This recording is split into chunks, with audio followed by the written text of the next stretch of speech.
So before we get into anything, I want to talk about some of the things that you have going on right now, and uh, chief among them, the brand new record that you have that just released. It's called "Waltzing on a High Wire." I love this record. It's so ethereal to me. It's like a journey, and a very delicate journey at that. Tell us a little bit about the record and where folks can find it at. Uh, well, it's a group of new songs. Most of them kind of each one of them seems to be a particular musical style. Right. The first, the first one is a long, kind of almost jazz thing. Song I wrote about. It's called 21 Again. Um, and it just, there are no kind of restrictions on what I did. I mean, it's fairly straight ahead, but whereas the second one is kind of like a kind of folk peace thing, and the third one is about miscommunication between couples, but done in a 6/8 kind of R&B 60s style, and they each have their own kind of simple. I did, most of the stuff myself. A couple of guys that I used to play who I like, and you know, I for years I spent years being locked in a room writing 100 film scores, and at that time I had no interest of ever going back to songwriting. But it turns out, too long a story, but certain things happen, and I kind of got back into it. So I'm really happy that now I'm back doing that as well as still working on films. But now I've been going out doing these little shows I've done. I just got back from England, but the little shows have turned into big shows. So I'm going to Carnegie Hall and then Yeah. Lincoln Center. I definitely want to It's talk about kind of a Carnegie kick. Hall. That's big Yeah, news, man. yeah. But I wanted to tell you, just from me to you, my two favorite songs on the new record. I love the conversation with the bird, house guest. Ah, well, he's right outside right now. It's such a cool concept, man. Like I love the visuals in it. Yeah, that's one of those things. There's this. I mean, it is really. Some people think, oh, it's really about this and that. No, it's about exactly sitting out there every day. Not is this bird, and so I imagined. I kind of read something into it, but he's around all the time, and the song is exactly what it means. And I almost left it off. Mm, I almost left it off I'm glad you didn't. because I always have a couple of songs too many, and I'm glad that I included it. Yeah, a Well, lot of it people like kind of reminded me of the Kafka short story about the I think it was called Metamorphosis, where it. there's Right? Yeah, he's talking about an insect, right? And so yeah, when I first started hearing the song in the beginning, I was like, he's talking about a bug or something, I bet, right? And then you realize there's a lot of words out there that rhyme with bird. yeah, yeah. The second song I love is it's kind of like a movie in song, and that's the Any Conventional Means. Oh well, that's that. Well, you see, it's interesting that you say that. Now, why do you say that? It's like a movie. You know why you say that? It's interesting. You say that because of the harmonic chord Yep. changes. They are not and again, I almost didn't include that. You know what I mean? Mm-hmm. And that's kind of like sometimes I think, oh, it's a bit, I'm talking too much about myself. It's like the old, I'm going to continue on no matter what anybody. It's not like that. Musically, it's interesting. And so trust me, that's why you mentioned that. It's very interesting that you did, because musically, it's a little different. But I like it for that reason. And so you couldn't have picked, if you're talking to me now, you're talking to me. You couldn't have picked two better things. That means you listened. Absolutely, and just not just musically and melodically, but lyrically. I mean, they're interesting as well to me. I love stories and song too, so I'm always I gravitate towards lyrics as well. But you wouldn't self-describe yourself as a lyricist very much, would you?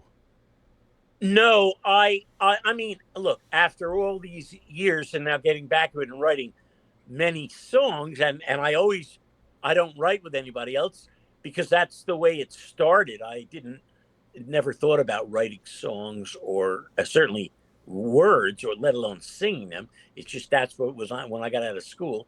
Suddenly, this singer songwriter thing started. I mean, I was a very serious classical musician, and this was happening, and I was kind of responding to these people I was hearing, and I said, "Boy, I really."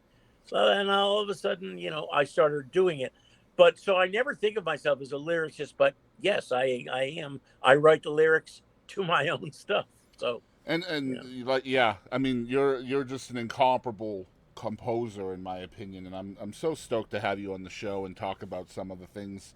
I mean, obviously, 52 years I think now in the business, it would be impossible to put everything here. It's very daunting to just think about everything that you've done. But I did want to talk about the things you have going on now, so that way folks who maybe don't want to hear about the in-depth stuff later can at least go see you and support you and things like oh, yeah, that. sure, But you do have a couple of really cool upcoming performances that are happening. I want to talk about the first things first. I think October 26th, you have been invited to present and get an award and perform at the Josie Awards in Nashville at the yeah, Grand Ole Opry. That's yeah, a big honor as well, I imagine, right? yeah, yeah. No, it's all it's just it's interesting. I've had a very kind of unique uh journey and nothing planned. I've always been up for anything musically. Obviously, scoring films is a whole other thing, and you have to be able to do that. It says takes. So I have the background and the kind of the savvy in the studio and with conducting and orchestrating to do that. But a lot of the stuff, just opportunities come about, and I've been able to. And you have to have the opportunities, and then you be able to take advantage of them. And luckily I've been able to. Not that there haven't been a million ups and downs, and like anything else, just like anything else, you get knocked down much more than you're up. But you've got to just if you believe in what you're doing, you're passionate about it, which I've always been about my music that I'm writing, be it a song or a film or a theme or and so that's kind of I've just been on this journey, and now it's just uh, interesting because now, as you say, you look back and you say those. I can't even believe what you're saying. Like 52 years, Right. but it's been constant. I've never stopped at all because I never, when I say I never considered it work, I've worked my ass off, believe me. But it's just always been something that I enjoy doing, and it's quite frankly the only thing that I can do. And so it's it's it's interesting now because people are really responding to a lot of different stuff because some people that I talk to now have grown up with some of these film scores that I did. Mm-hmm. And then the songs going back. I mean, I didn't do albums, and when the albums came out, and suddenly they sold a million copies. No, it wasn't like that at all.